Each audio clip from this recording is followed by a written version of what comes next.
సుమన్ టీవీలో మీ business promotions కోసం ఈ కింది నెంబర్ను సంప్రదించగలరు.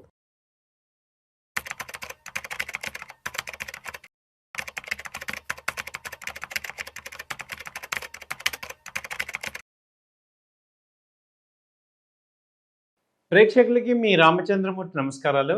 ఇవాళ ఈ వీడియోలో మనం గోల్డ్ సిల్వర్ ప్రైసెస్ వార్ జరుగుతున్నప్పుడు ఎందుకు పెరగట్లేదు అనేది తెలుసుకుందాం. ఇప్పుడు చూస్తే దుబాయ్లో గోల్డ్ షాపులు అన్నీ కూడా కొనేవాళ్ళు లేక వెలవెలపోతున్నాయి. యాక్చువల్గా దుబాయ్లో జరుగుతున్న మిడిల్ ఈస్ట్ వార్ ఈ దుబాయ్కి కూడా ఎఫెక్ట్ అయింది. టూరిజం కానీ అలాగే గోల్డ్ కానీ ఈ దుబాయ్లో ఏమవుతుందంటే కొనేవాళ్ళు లేక వెలవెలపోతున్నాయి. అమ్మకాలు లేవు. కుప్పలు కుప్పలుగా బంగారం పడింది. అది ఎందుకు ఇంత సడన్గా అంటే అక్కడ జరుగుతున్న యుద్ధానికి అక్కడ ఇరాన్, ఇజ్రాయెల్, యుఎస్ వార్ మధ్యలో దుబాయ్ లాంటి నగరాలు నలిగిపోతున్నాయి. అలాంటి కంట్రీస్ నలిగిపోతున్నాయి. సో ఎందుకంటే ఎక్కడ ఆల్రెడీ దుబాయ్లో కానీ, ఎమిరేట్స్లో కానీ, యూఏఈలో కానీ ఈ బాంబులు పడుతున్నాయి.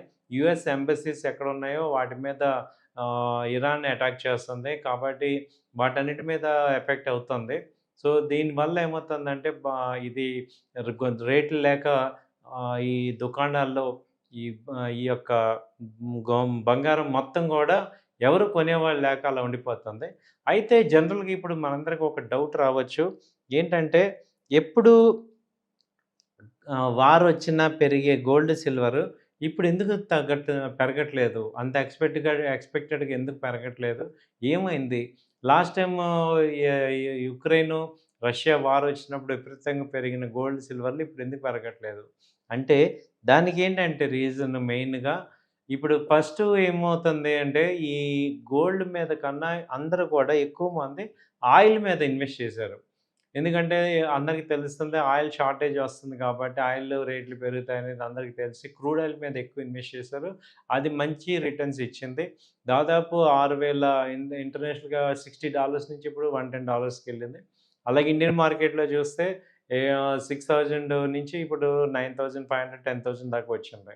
అలాగే రెండోది ఏంటంటే ఈ ఇంటర్నేషనల్గా కూడా డాలర్ డామినెన్స్ వచ్చింది. ఎందుకంటే ఇప్పుడు క్రూడ్ ఆయిల్ రేట్లు పెరగటం వల్ల అందరూ కూడా క్రూడ్‌ని డాలర్స్‌లో కొనాలి. రేటు పెరిగింది కాబట్టి ఎక్కువ డాలర్స్ ఇవ్వాలి. కాబట్టి డాలర్ ఎక్కువ స్ట్రాంగ్ అవుతుంది. కాబట్టి అమెరికన్ డాలర్‌కి ఎక్కువ డిమాండ్ అయితే వస్తుంది. అందుకని ఎక్కువ డాలర్ మీదకి మనీ ఫ్లో అయింది కానీ ఈ గోల్డ్ మీదకి రాలేదు. తర్వాత చూసుకుంటే ఈ ఇన్‌ఫ్లేషన్ పెరగడం అనేది జరుగుతుంది కాబట్టి ఈ ఫెడరల్ రిజర్వ్‌కి రేట్ కట్స్ చేస్తారు. కాబట్టి కూడా అప్పుడేమవుతుందంటే డాలర్‌కి డామినెన్స్ పెరుగుతుంది. సో అక్కడ బాండ్ ఈల్డ్స్ ఎక్కువొస్తాయి. బాండ్ మీద ఈల్డ్ ఎక్కువొస్తుంది కాబట్టి మనీ అంతా కూడా యూఎస్ ట్రెజరీ బాండ్స్‌కి వెళ్ళే అవకాశాలు వెళ్తున్నాయి. అందువల్ల ఏంటంటే ఈ సేఫ్ హెవెన్ గోల్డ్ మీద ఎక్కువ మంది ఇన్వెస్ట్ చూపించట్లేదు.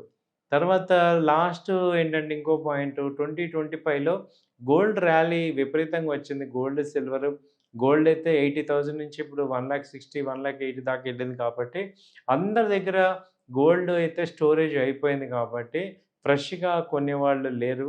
అందుకే గోల్డ్ స్టడీ రేట్లు పెరగట్లేదనేది ఇంకొక అనాలిసిస్ అవుతుంది. తర్వాత రీజన్ ఏంటంటే ఈ ఇప్పుడు ఆల్ ఇన్వెస్టర్స్ మనీ అంతా కూడా ఈ ఈక్విటీ మార్కెట్స్ తగ్గటం వల్ల ఏం జరుగుతుంది? ఇప్పుడు ఈక్విటీ మార్కెట్స్ అన్నీ వరల్డ్ వైడ్ తగ్గుతున్నాయి కాబట్టి యావరేజ్ పర్పస్ కోసం ఈ గోల్డ్‌ని అంతకుముందున్న డిపాజిట్స్ ఉన్నవి అమ్మేసేసి ఇక్కడ మళ్ళీ ఈక్విటీలో యాడ్ చేయాలి కాబట్టి వీళ్ళు యాడ్ చేస్తున్నారనేది దానివల్ల కూడా గోల్డ్ అండ్ సిల్వర్స్ తగ్గుతున్నాయి.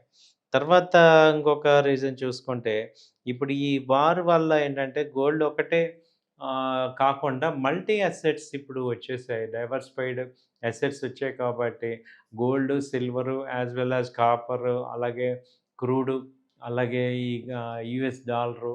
సో ఇలా మల్టీ అసెట్ స్టాక్స్ వీటన్నిటి మీద డైవర్సిఫై అయింది కాబట్టి గోల్డ్‌కి ఇవ్వాల్సిన అన్నిటిని అమ్మేసేసి గోల్డ్ కొనేటట్టు వాళ్ళ లేరనమాట. అందువల్ల కూడా గోల్డ్ నార్మల్‌గా మూవ్ అవుతుంది.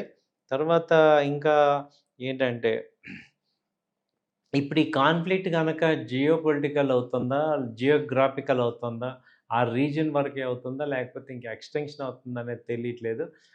ఎప్పుడైతే జియోగ్రాఫికల్‌గా పెరుగుతూ ఉందో, అప్పుడు ఏమవుతుందంటే, ఈ యొక్క ఫండ్ మేనేజర్స్ అందరూ గూడా యూఎస్ ట్రెజరీస్, యూఎస్ స్టాక్స్ కొనే అవకాశాలు ఎక్కువుంటున్నాయి. అంటే యూఎస్ డాలర్స్‌ని ఎక్కువ కొంటారు. కాబట్టి ఏమవుతుందంటే, యూఎస్ డాలర్ రేటు స్ట్రెంగ్తెన్ అవుతుంది రిజర్వ్ కరెన్సీ. అందువల్ల గోల్డ్‌కి తగ్గుతుంది. లాస్ట్ టైం మనం ఏం చెప్పుకున్నామంటే, అన్ని కంట్రీస్ గోల్డే కొంటున్నాయి.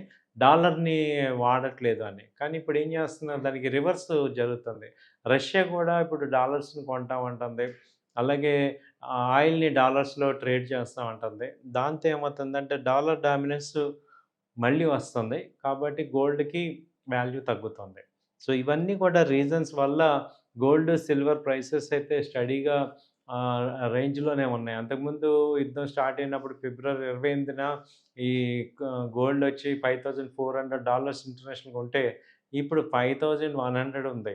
కాబట్టి కంటిన్యూగా ఇది తగ్గుతూనే ఉంది. బట్ ఎనీ టైమ్ గోల్డ్ మీద కూడా మళ్ళీ రీఇన్వెస్ట్‌మెంట్ వచ్చే అవకాశాలు కూడా లేవు. ఆహ్, any time geopolitical situations watch అవుతుంటే మారుతూ ఉంటున్నాయి. కాబట్టి ఈ ప్రెజెంట్ డాలర్ కూడా డామినెన్స్‌గా రావటం వల్ల గోల్డ్, సిల్వర్‌కి కొంత వీక్‌నెస్ అయితే కనపడుతుంది తెలుస్తుంది. థాంక్ యూ అండి. నమస్తే.